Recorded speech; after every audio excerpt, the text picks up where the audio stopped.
Hello everyone, Joshua Myers here, and welcome back for another ranking video. And today I'm going to be ranking the big fours of the slasher film franchises, and this time I'm going to be ranking the sequels.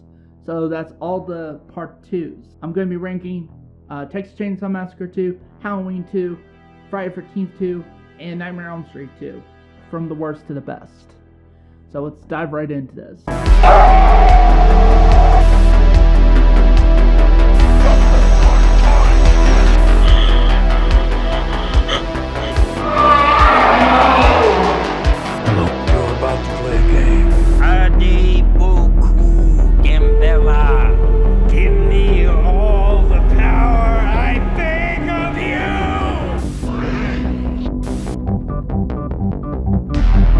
Now, I did do a video like this at some point earlier. It's up on my channel, and that's ranking the big four slasher originals. I ranked the original Texas Chainsaw Massacre, Halloween, Friday the 13th, and Nightmare on Elm Street. This video series is inspired by the channel Planet CHH, formerly known as Christian Hannah Horror. And I just liked the idea, so I was like, you know what, might as well do my takes on this ranking series and that. So, and give my give my rankings of the big four slasher franchises, you know, like each film individually. So today we're taking a look at the sequel. So like I said, this will be me ranking Texas Chainsaw Massacre Part 2, Halloween 2, Friday the 13th Part 2, and Nightmare on Elm Street 2, Freddy's Revenge. So let's dive right into this. And coming in at number 4 is Friday the 13th Part 2. Now personally for me, I'm not a huge fan of the Friday the 13th franchise. Like I said, out of the big three slasher films during the 80s and that, Friday the 13th was my least favorite. I was more of a Halloween and Michael Myers and Nightmare on Elm Street Freddy Krueger guy. I mean, I like Jason, but to me, it kind of comes off as rip-offs of Halloween, which that's what the original was a rip-off of the original Halloween.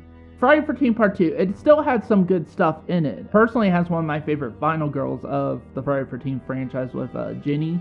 I like the look of the sackhead Jason and that. And again, it's cool that this is the first film to feature Jason in it, but not much to it outside of that stuff. This is pretty bland. Even the music by Harry Manfredini still sounds the same as the music from the original Friday the 13th, and it's just that's all I have to say with it. It's just some good stuff, but mostly meh. Okay, coming in third place is the original Halloween 2. I know this might be a divisive one to say, but this is out of all the Halloween films, the original Halloween 2 is one of my least favorites. It's not the worst one by far, but it's not one of the best ones. I would say somewhere in the middle. I think I'd probably place it like on the lower tier of like the worst films in the franchise for me personally. And a lot of that has to do... Okay, so let me tell you about the things I like before I get into the things I hate about it. So, things that I like. I love the soundtrack by John Carpenter and Alan Howarth, but only on the soundtrack. In the film, not so much, and again, I'll get to that. I also like the Max used in the film, which is essentially apparently the same Max, just a bit more weathered from the first film. I do have a copy of the Halloween 2 Max. It's the blood tear version after, by the end of the film where Laurie shoots him in the eyes and tears, like blood starts to drip out like tears and that, so, and blinded him. So, yeah, so there's that. There's some cool death sequences, I will admit. I would say probably my favorite my kill scene.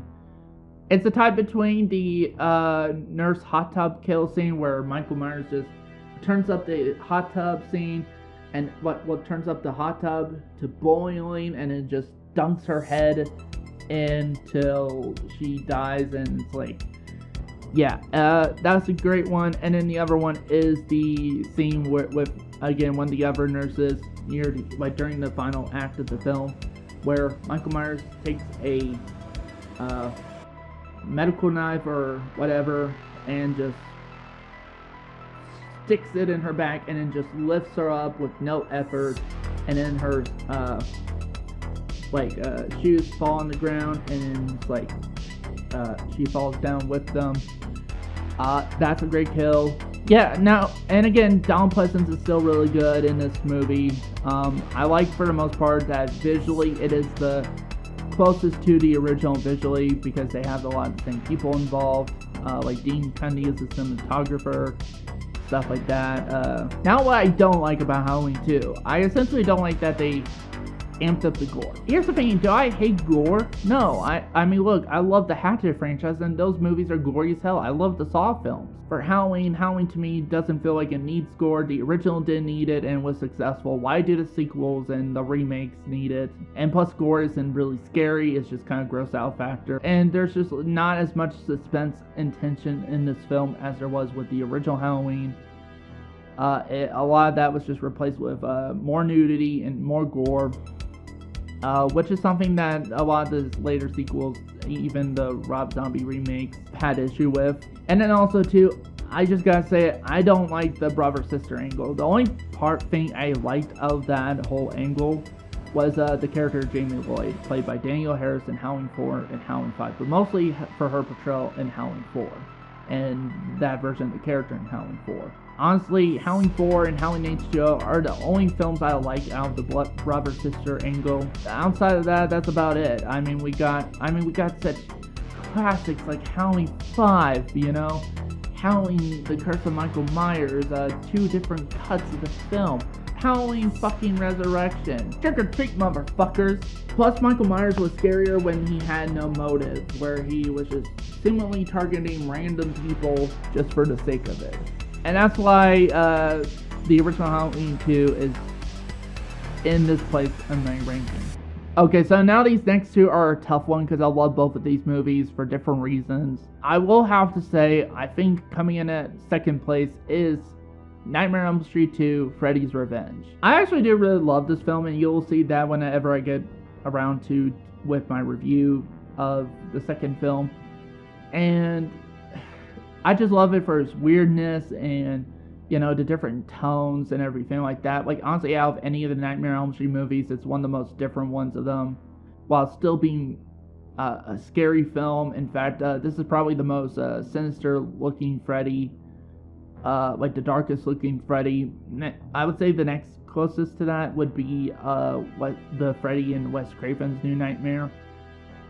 And then, yeah, it's like, and yeah, I like these characters and all that different stuff, you know?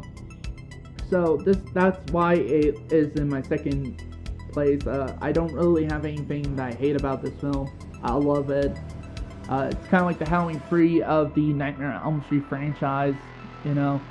And I love Halloween 3, which you'll see that when I do ranking of the part 3s at some point.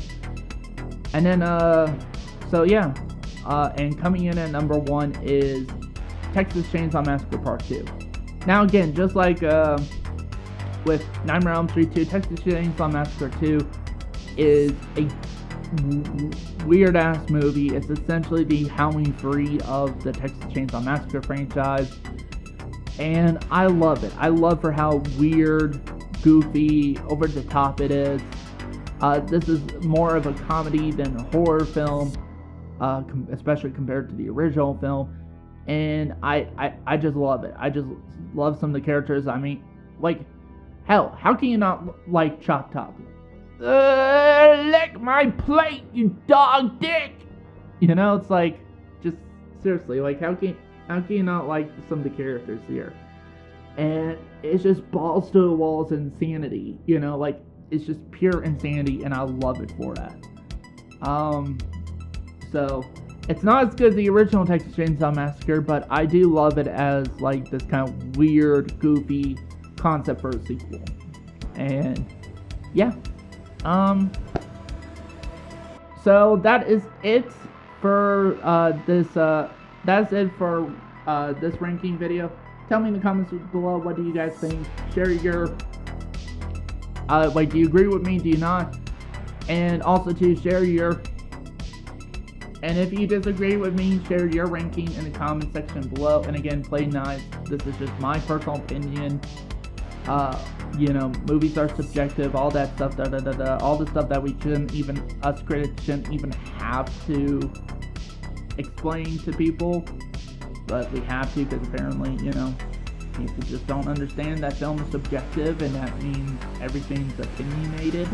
So, an opinion is not the same as fact. So yeah, that's it for video. And if you and also too, if you like this video, be sure to hit the like button, and if you're new to the channel, be sure to hit the subscribe button. And thank you guys for watching, and see you next time.